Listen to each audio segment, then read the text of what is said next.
Hello, you amazing human beings. I'm so sorry that you found yourself here and you're in pain and you're suffering and you're wondering if you might have endometriosis. I have been living with this condition for 16 years and I know how difficult not only getting a diagnosis can be, but how difficult it is living with it. Before we get into listing all the symptoms and everything, I do just want to put a disclaimer out there that I'm not a medical profession. I don't have, a degree in women's health or anything like that. What I do have, as I said, is 16 years officially living with endometriosis. So when I define that time phrase as 16 years, I'm saying that it was 16 years since I was originally confirmed having endometriosis. I'm not including the years before running up to that either. So it has been a really long time that I've been living with this condition and it is difficult and my heart does go out for you. Okay, so let's get into the symptoms. So the first symptom on our list is heavy periods or excessive bleeding. Okay, so I went and googled this because I didn't know I had heavy periods when I started my periods. I didn't know until many years later that I had heavy periods. And as I've got older, they've got heavier. So it has been an unpleasant experience. However, standard periods for bleeding is 30 to 72 millilitres, which is 5 to 12 teaspoons. So if you're bleeding more than 5 to 12 teaspoons during your period, then you are technically classed as having heavy periods, okay? So I'm just gonna pull up the NHS website. I'm in the UK if you weren't aware. And the NHS declares having heavy periods as if you need to change your tampon, your pad or your menstrual cup every 1 to 2 hours. That if you need to use 2 types of sanitary products together, such as a pad and a tampon, if you have periods that last longer than 7 days, if you pass blood clots larger than 2.5 centimetres, roughly the size of a 10p coin, if you bleed through your clothing or onto your bedding, and if you end up avoiding daily activities like exercise, or you have to take time off work because of your periods. And also they do say if you feel tired or short of breath a lot as well. They have I will link it below as well, they have a heavy periods self-assessment test as well. So if you're not quite sure, there is that for you to fill out if you're in the UK. However, I do want to state that having heavy periods doesn't necessarily mean that you have endometriosis. Having heavy periods can sometimes be because you've just started your period or you come off the pill and then you started your periods again. If you're having, if you're starting the menopause, and after you're pregnant, I've heard. Obviously can't vouch for that one. Other symptoms of endometriosis could be having pain during or after sex. That is something that is more continuous than just sporadic. If you just have pain once or twice, then I wouldn't count that as a symptom towards your endometriosis. If it is a continual thing and it happens a good percentage, well over 50% of the time that you have intercourse, then I would suggest that would be one of the things leaning into your side of possibly having endometriosis. If you have pain when you urinate or when you have a bowel movement, if you find, it's painful, it's unpleasant, there's a weird feeling sensation before or after or during, that can lean into it. When I was first diagnosed 16 years ago, it didn't include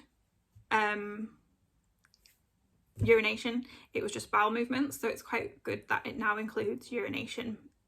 Good that it includes it, bad that if that's a symptom. Another sign that you might have endometriosis is if you have lower back pain, or pain in your stomach that can become worse during your period as well. That you find that you need to take painkillers or you need a hot water bottle, or it's just like an agonizing throb would be a good way to describe it in your lower back. And the stomach pain, everyone manages their pain differently, and can, what's the word that I'm looking for? I think everyone's pain levels are different as well. So what you might find painful, somebody else may not, but you have to go on your scale of what you find painful. The second to last sign that you might have endometriosis is, as we mentioned in the first one about heavy bleeding, is if you have period pain that stops you from doing your normal activities and prevents you from having your normal life. So, you know, if you're struggling to do what you'd normally do when you're not on your period, then that could be another sign that you have endometriosis. My last and least favourite sign that you might have endometriosis is if you have been having difficulty getting pregnant or you're really struggling to conceive. This is a very difficult one because films, books, TV, society as a standard give us the illusion that getting pregnant is a very quick and easy process, and without something like endometriosis, it can actually take you a year or so to get pregnant naturally. This can also depend on how long you're on your how long you're on the pill for, if that was your, you know, or whatever method of hormone treatment that you were on to, you know, not get pregnant. It can take a year or two for the pill to come out of your system, for your cycle to start regulating, for you to fall pregnant. So this is why this is one of my least favourite ones, because as I said, people think it's a lot quicker and easier to get pregnant than it actually is, and therefore people think after 6 months, if they've not got pregnant, that there's something wrong with them, when in actual fact it can take a year or two, and it is soul destroying. I'm giggling while I say this because I'm remembering my own awful moments of trying to get pregnant and failing. It's laugh or cry, people. And it's just difficult. But they're the most common signs that you could have endometriosis. I also feel that there's some should we call them side possibilities, that you might have endometriosis as well, that are either not as common or are something that were more guidelines when I was first diagnosed and aren't as much now, or vice versa, if that makes sense. So when I was getting diagnosed, one of the signs was leaning towards constipation or diarrhea. Another one was being bloated a lot. I don't think that's one of the signs anymore now, the bloating, but you know, that still happens, so it could still be a sign.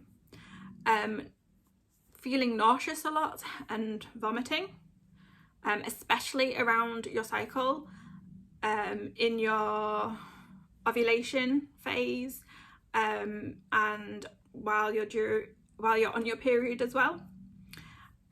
Another possible symptom could be fatigue, feeling tired a lot.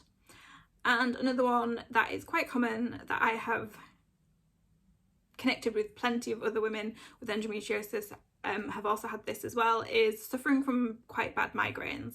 And I mean the kind of migraines where you literally have to go hide in a dark room and you have to turn off all sound and light, and you literally just have to rest. I mean, you might not necessarily be able to sleep, but you have to rest, and you have to kind of be in a blackout kind of room to be able to help the migraines. So I mean quite severe migraines, and that is quite a common one with other women that I've chatted with endometriosis, it is not one of the things that is listed as a sign of having endometriosis.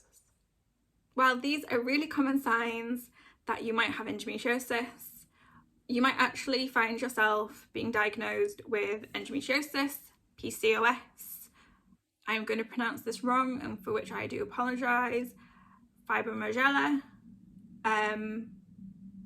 possibly Crohn's, and the other one that I'm going to butcher as well, which is, I've had to pull it up because I'm really going to butcher this one, which is endometriosis as well. That is another possible diagnosis that you could have. So while these are all really common signs for endometriosis, they also fall into the category of some of the others as well. And I just want to also say that you might have one, and you might also have one of the others as well. Or you might have one, or you might have two of these. So they kind of all kind of fall and mix together. And this is not something that I have been told by my specialist. This is something that I have realised chatting with other women who have been diagnosed with endometriosis. They've also been diagnosed with Crohn's. They've also been diagnosed with PCOS, or they thought they had endometriosis and they got diagnosed with PCOS. They got diagnosed with fibromyalgia instead of endometriosis. I myself have been diagnosed with endometriosis and adenomyosis as well, and that diagnosis, the second diagnosis, my endometriosis diagnosis, that was it, came much later. It came after my first surgery. It came in my second surgery, and so by that point we were already into 10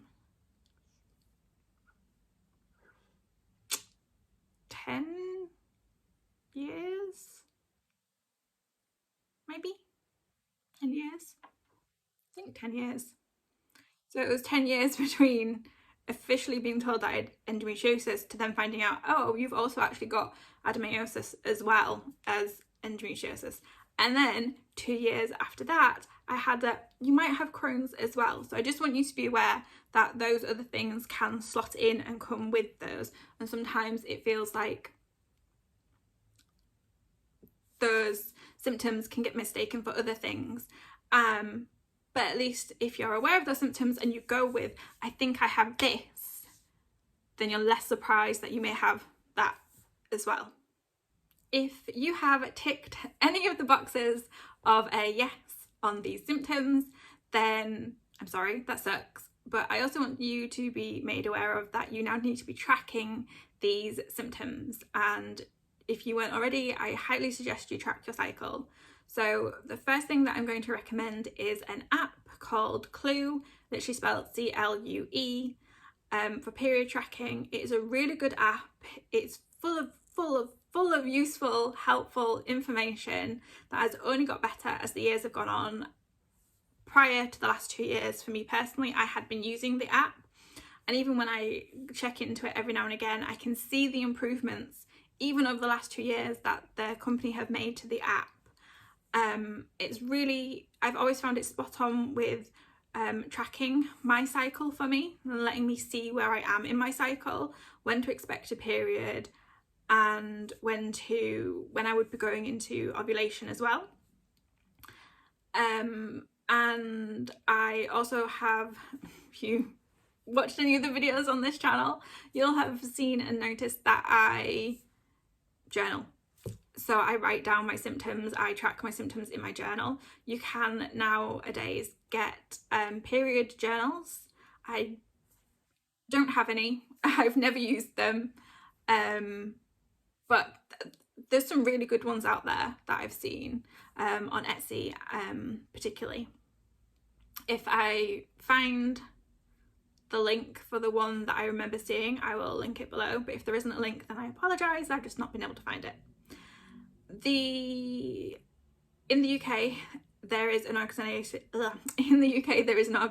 Endometriosis UK, and that is a charity that is full of helpful information They also have a chat line where you can connect with support if you're struggling, and they have a fabulous volunteer system that set up Facebook groups in your areas. You know, it's like generally it's for your major cities, so Manchester, Liverpool, London, those sorts of things. And I think there will be Facebook groups for bigger cities, for smaller cities that are similar, like York and things like that, which might be worth checking out if you want some extra support and help. But the reason I mentioned Endometriosis UK is I'm not sure if they still do it, but they used to do a pain symptom tracker that you could print out, and so you could, I think it was 5 or 7 days worth in a table, and you could write down how you were feeling, the symptoms, how long the symptoms of pain lasted for, and I think it was something like how it affected you. I'll see if I can find that link and link it as well. If you are not in the UK, then I highly recommend checking your country and seeing if they have an endometriosis charity. Most places do. Australia has an American one. Australia has an amazing one. So does America. They're the most common ones that I know because of other women that I've connected with and talked to in the past, have been in those countries, and yeah, it's worth checking out. I will put the link for Endometriosis UK in the description box below, so you can go check them out if you are interested in finding more about Endometriosis UK and how they can help you. And as I said, if they have the pain tracker still that you can look at. So I'm going to be following this video on with a series of other videos as well that I really hope that you will find helpful and that you can check out. Thank you so much for watching this video. I really hope you found some of this information helpful. I would love it if you gave this video a thumbs up and you would subscribe to the channel if you're interested in any more videos about endometriosis and managing this illness. I have some videos from the past 5 years, maybe nearly 6 now, where I've discussed living with endometriosis and my journey at the time with HRT and IVF. Didn't get very far, but we started. So if you're interested in any of those videos, I will link the playlist for you for that as well. Again, thank you so much for watching, and I will catch you in the next one. Bye!